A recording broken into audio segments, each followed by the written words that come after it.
The clock had just struck 9:30 p.m. when Robert Chen finished packing up his laptop at the downtown accounting office.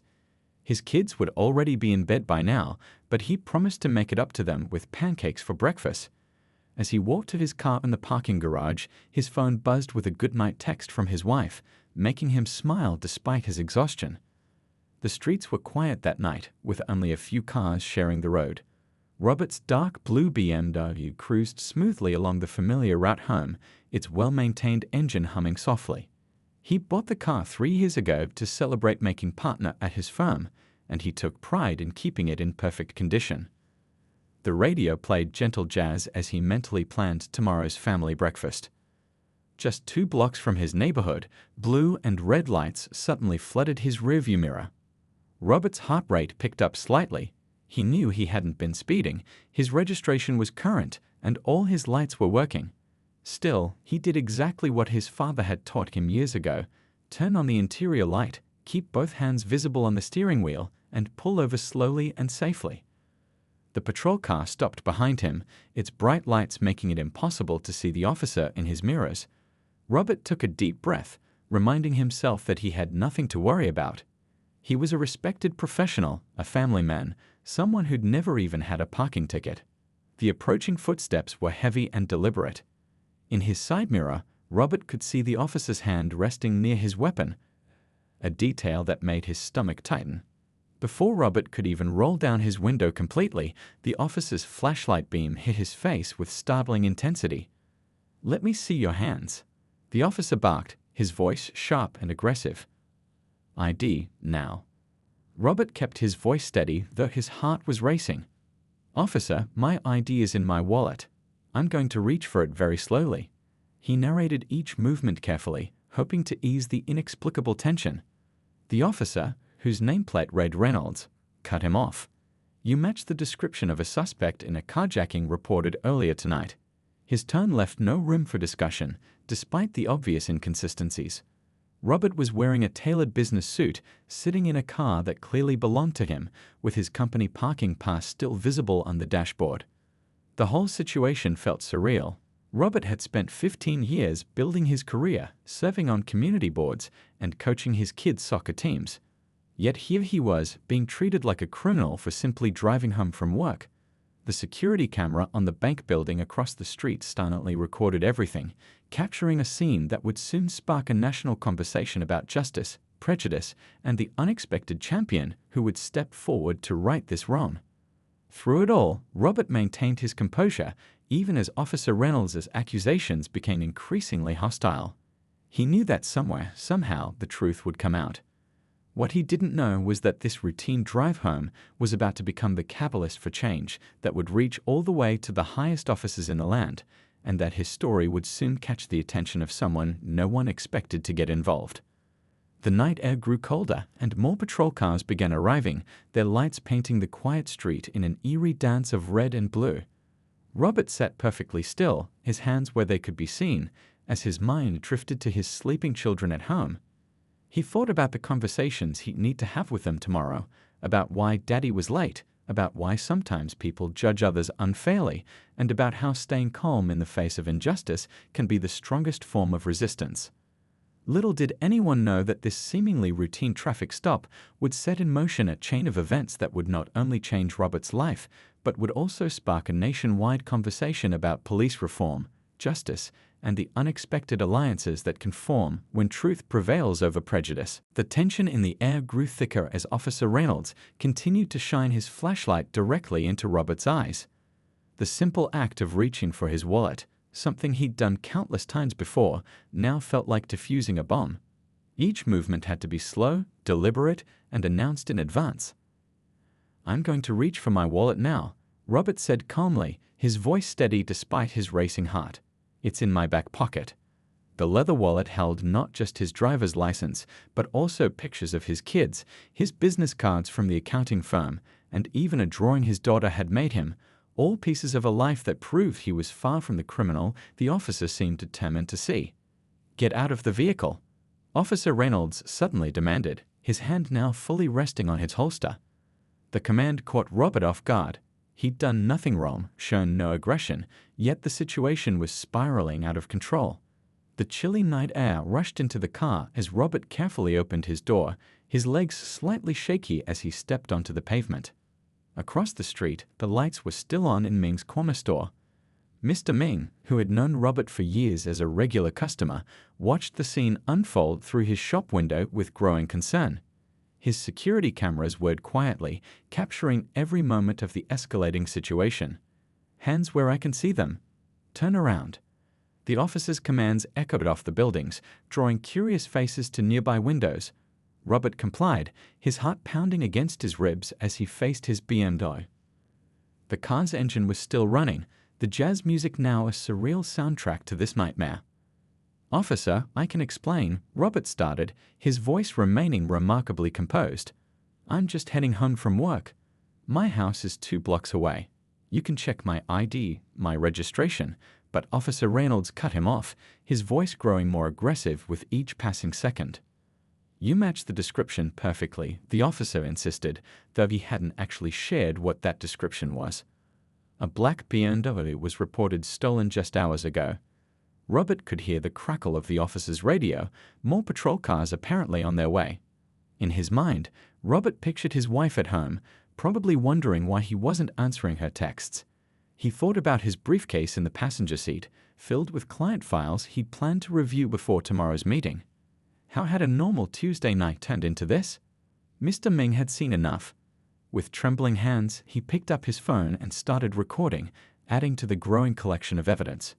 His security cameras had already captured everything: the unnecessary aggression, Robert's calm compliance, the complete absence of any probable cause for the stop. More patrol cars arrived, their lights creating a dizzying light show that attracted neighbors from their homes. Among them was Mrs. Thompson, Robert's elderly neighbor who had often praised him for helping her with her groceries. She stood on her porch in her bathrobe, phone in hand, her face a mixture of concern and determination. The situation had become a spectacle, but not the kind Officer Reynolds might have expected. Instead of witnesses to a criminal takedown, these people were becoming witnesses to something else entirely, an abuse of power that would soon reach far beyond their quiet neighborhood. Robert remained still, his hands visible, his mind racing through options. Years of professional negotiation skills kicked in as he continued trying to de-escalate the situation. "Officer, I have all the documentation you need. The car is registered to me. I can prove it right now." But Officer Reynolds seemed to have made up his mind before he'd even approached the car. Each attempt Robert made to calmly explain himself was met with increasingly hostile responses. The officer's body camera recorded everything: his own aggressive tone, Robert's consistent politeness, the growing crowd of concerned neighbors. As the night wore on, no one present could have guessed that this scene, captured on body cameras, security footage, and dozens of cell phones, would soon catch the attention of someone with the power to turn this local injustice into a national conversation about police reform. The wheels of justice were about to turn in an unexpected direction, guided by hands no one could have predicted. By sunrise the next morning, the videos had already spread like wildfire across social media. Mr. Ming's security footage showed the entire incident in crystal clear detail, while dozens of cell phone videos from neighbors captured different angles of the confrontation. The truth was undeniable, and it struck a chord with people across the country. The local news vans started arriving before breakfast, their satellite dishes reaching into the morning sky like metal trees. They parked along the same street where just hours before, Robert had faced such unwarranted hostility. The reporters spoke in hushed, serious tones about community trust and accountability, their cameras pointed at the spot where it all happened. At the accounting firm where Robert worked, his colleagues couldn't focus on their spreadsheets and client meetings. The break room buzzed with conversation as they watched the footage on their phones. "That's our Robert," they kept saying, shaking their heads in disbelief. "The guy who organized the holiday food drive. The one who stays late to help new employees learn the systems." Mrs. Thompson, still in her floral housecoat, gave interview after interview to local reporters. "I've lived here for 40 years, she said, her voice trembling with emotion. "That young man helps me carry my groceries every Sunday after he comes back from church with his family. He shovels my walkway in winter without being asked. This is not right." At the community center downtown, people gathered spontaneously, drawn together by a shared sense of injustice. They weren't the usual activists or protesters. These were Robert's neighbors, parents from his kids' soccer teams, clients from his accounting practice, and even the barista who made his morning coffee. They carried handmade signs with messages about justice and fair treatment, their voices joining together in a peaceful but powerful chorus. The police department's social media accounts were flooded with comments. People shared stories of their own experiences, but they also shared stories about Robert. How he volunteered at the local food bank, how he mentored high school students interested in accounting, how he always held the door for people at the grocery store. These weren't just character witnesses, they were a community speaking up for one of their own. Local business owners along Robert's daily commute route began putting up signs of support in their windows. The owner of the diner where Robert often had lunch with clients announced they would donate a portion of the week's proceeds to organizations working for police accountability. Even the normally quiet Chamber of Commerce issued a statement expressing concern about how the incident might affect business owners' sense of security. The story took on new dimensions as more details emerged. Security footage from earlier that evening showed Robert working late at his office, clearly visible through the glass walls, dressed in the same suit he wore during the traffic stop. The timestamp matched perfectly with his account. The alleged carjacking that Officer Reynolds had cited. Records showed no such crime had been reported that night. Local civil rights organizations stepped forward, but they found themselves joined by unexpected allies. The Chamber of Commerce president, several church leaders, and even retired police officers came forward to demand accountability. This wasn't just about one incident anymore, it had become about the kind of community people wanted to live in. Robert's story resonated because it could have happened to anyone's neighbor, friend, or family member. The outpouring of support came from every corner of the community, from the kids he coached in soccer who made cards for him, to the elderly clients who trusted him with their retirement accounts and called the news stations to vouch for his character. As the day wore on, social media platforms lit up with trending hashtags about the incident. But unlike many viral police encounters, this one was accompanied by hundreds of personal stories about Robert's impact on the community. Each post, each interview, each statement added another piece to the picture of a man who represented the very best of his community and who had been treated as if he represented the worst.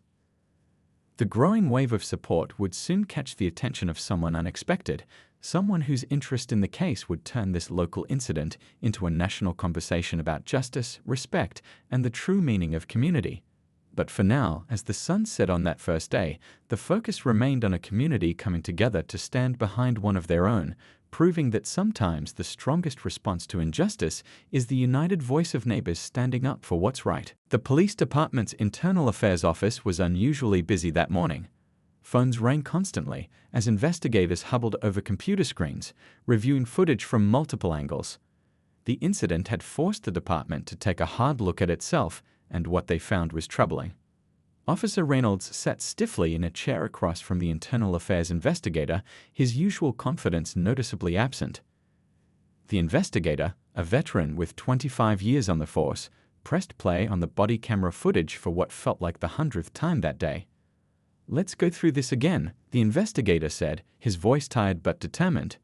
"You stated in your report that you observed suspicious behavior, but the footage shows a man in business attire driving normally in a registered vehicle.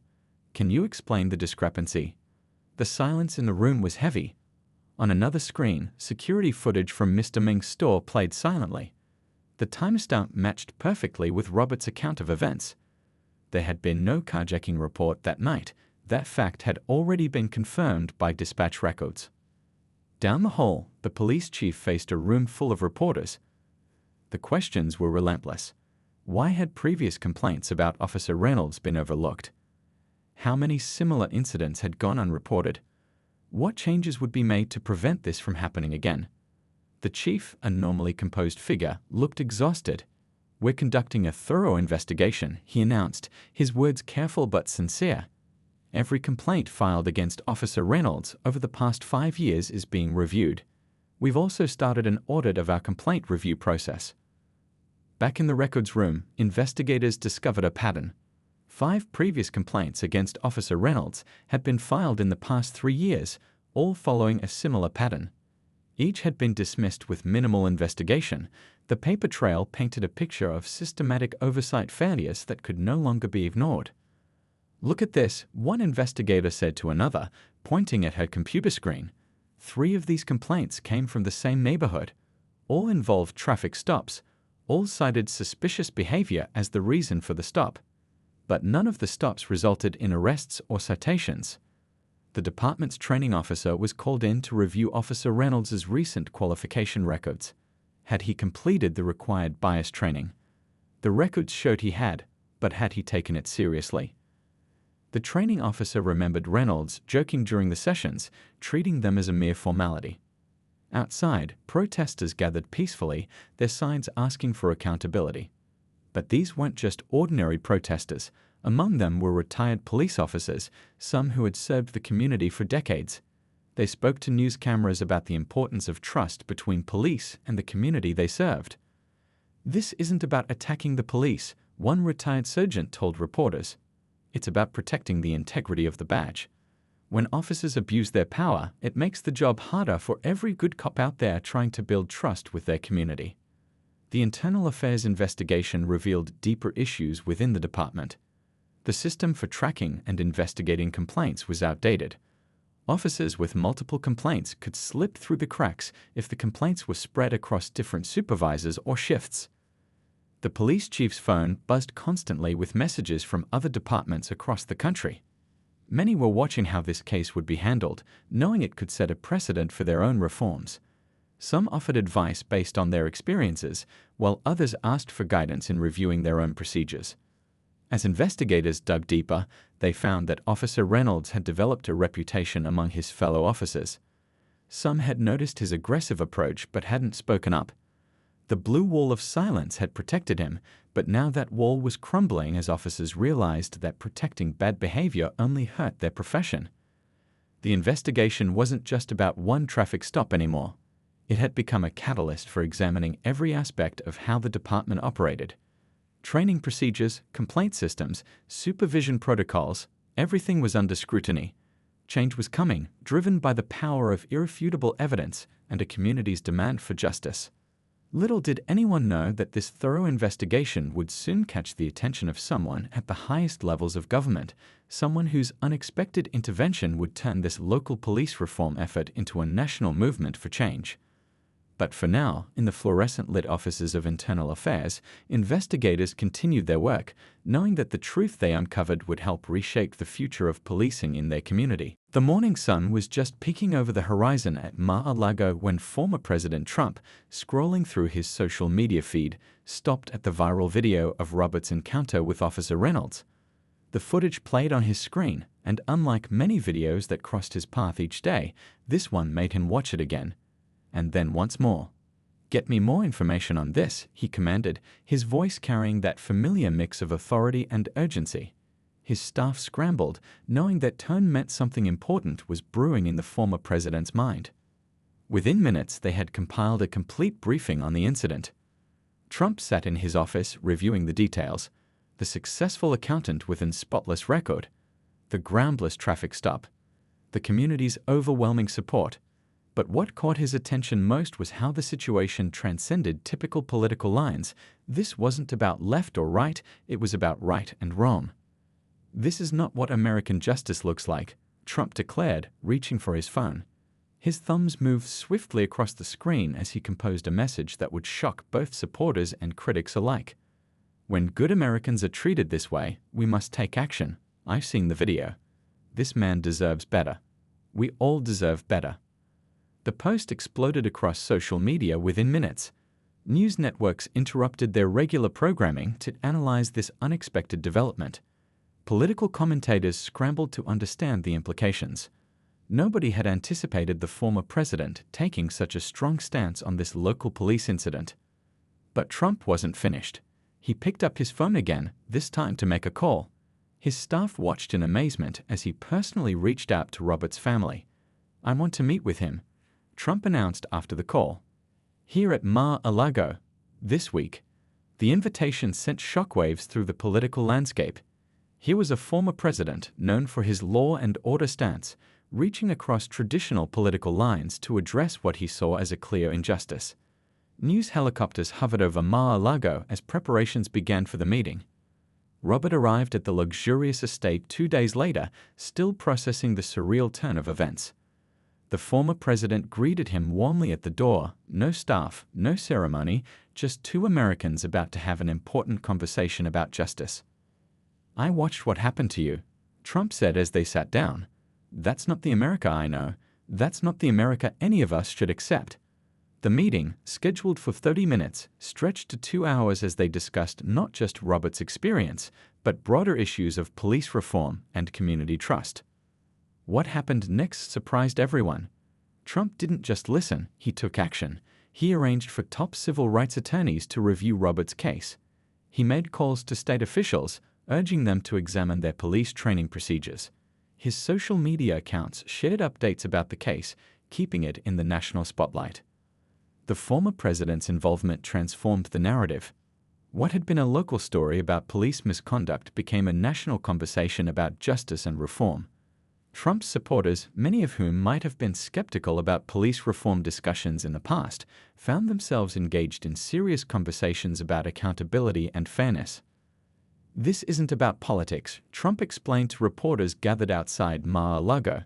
"This is about doing what's right. When I see an American citizen treated this way, I can't stay silent. We're better than this." His involvement brought unprecedented attention to the case. Police departments across the country began reviewing their training procedures. State legislators started drafting new accountability measures. The incident that began on a quiet suburban street had become a catalyst for national change, driven by the most unexpected of champions. As Robert left Mar-a-Lago that day, he couldn't help but reflect on how his story had transcended political boundaries. The former president's support hadn't just amplified his voice, it had shown that justice and fairness weren't partisan issues. They were American issues. The media coverage continued nonstop. Political analysts debated the implications, but what mattered most was that real change was happening.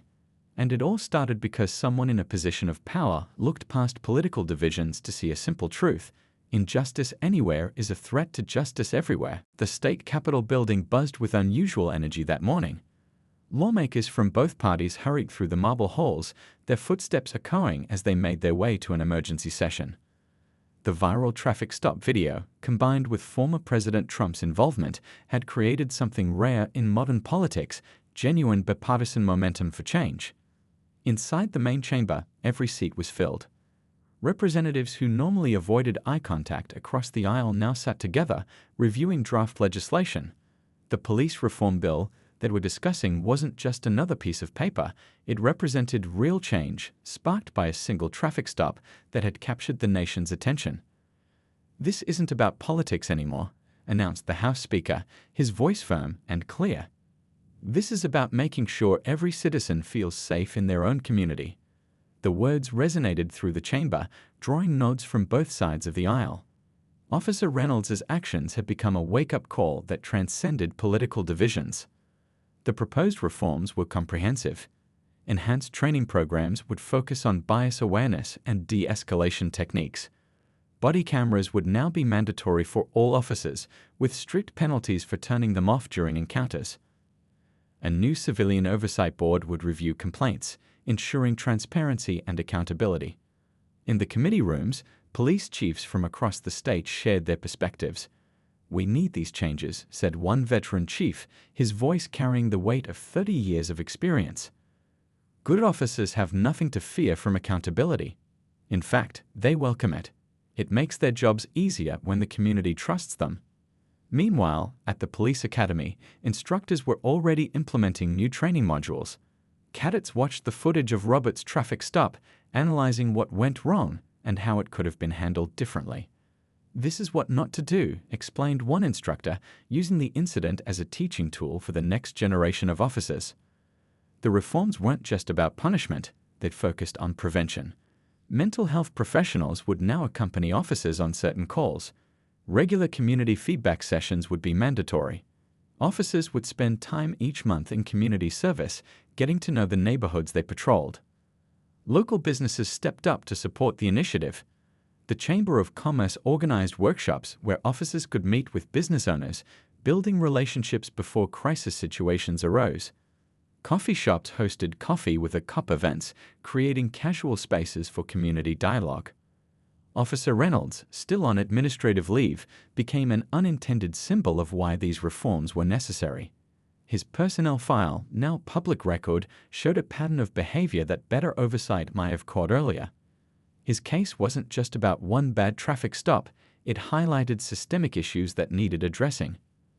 The reform bill moved through committees at record speed, but without sacrificing thoroughness. Every provision was carefully reviewed, with input from law enforcement, civil rights experts, and community leaders. This wasn't rushed legislation, it was carefully crafted change driven by genuine motivation to do better. In community centers across the state, citizens gathered to discuss the proposed changes. These weren't angry protest meetings anymore. They were constructive dialogues about building better relationships between police and the communities they served. People shared stories, suggested improvements, and worked together to shape the future of local law enforcement. The media coverage continued, but the tone had shifted. Instead of focusing on conflict, reporters now highlighted collaboration. They covered training sessions where officers learned new de-escalation techniques. They filmed community meetings where real progress was being made in building trust. Robert's case had become a catalyst, but the reforms went far beyond his individual experience. The new legislation would affect every traffic stop, every police encounter, every interaction between officers and citizens. It was about creating a system where what happened to him couldn't happen to anyone else. As the sun set on another busy day at the Capitol, lawmakers remained at their desks, fine-tuning the legislation. They knew they were part of something important. A rare moment when public outrage transformed into positive change. The bill wasn't just about new rules and regulations, it was about reshaping the relationship between law enforcement and the communities they served. 1 year had passed since that fateful traffic stop, and the community gathering in the local park told a story of remarkable transformation. The newly established Community Unity Foundation, funded by Robert's settlement and supported by diverse community leaders, was celebrating its first anniversary of bringing real change to neighborhoods across the state. Under the shade of old oak trees, police officers played basketball with local teenagers. At picnic tables nearby, community members shared meals with the officers who patrolled their neighborhoods. The atmosphere wasn't tense or formal. It was relaxed, friendly, the way it should be between protectors and those they serve. Robert stood at a simple podium, looking out at the crowd. He'd never planned to become an advocate for police reform, but life had chosen this path for him.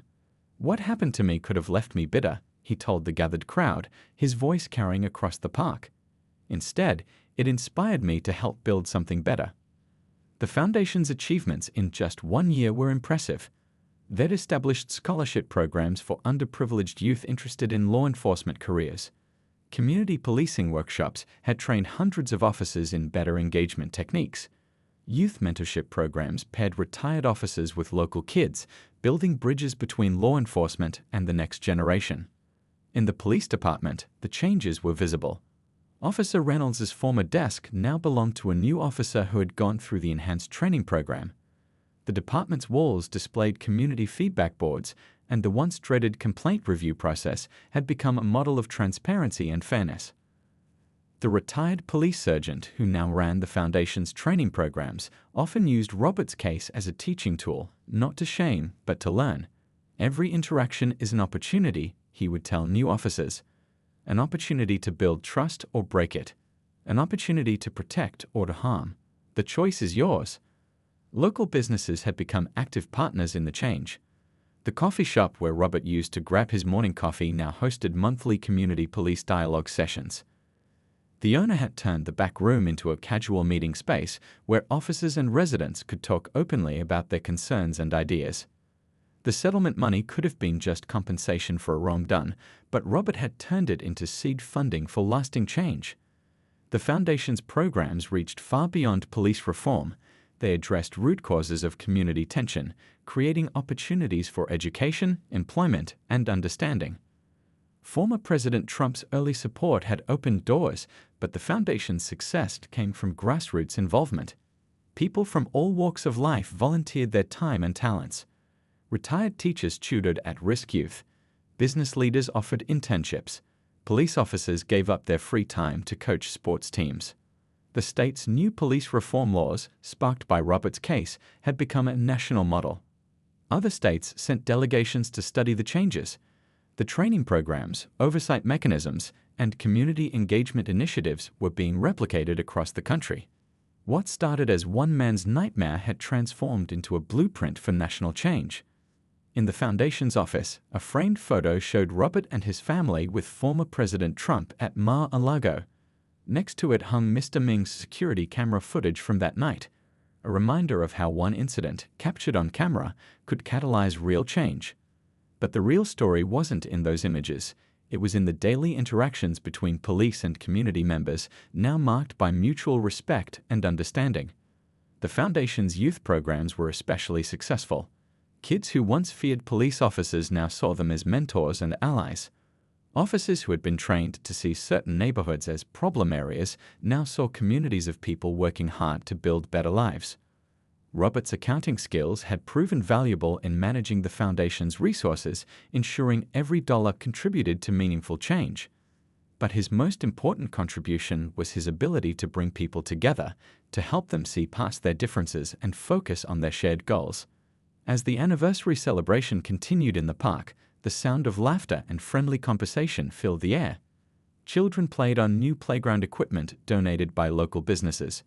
Elderly residents chatted with the officers who regularly checked on them.